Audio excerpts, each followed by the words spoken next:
So these are the three principles that we work with when it comes to facilitation.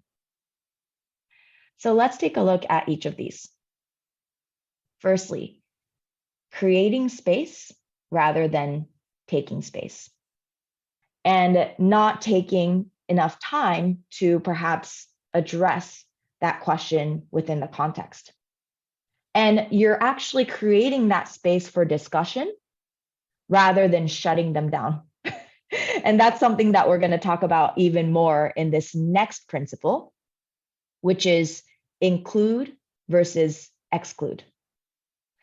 Now, this might seem really, really obvious, right? Of course, we want to include everyone in the discussion, but it can be really difficult when each individual, like Fawad said earlier, have their own agenda.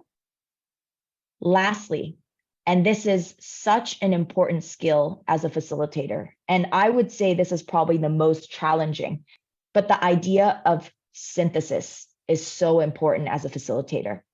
Rather than making people feel like they're left behind, or not left behind, leaving people hanging, right? And highlighting the differences from the discussion, what we want to do is to actually help them connect the dots.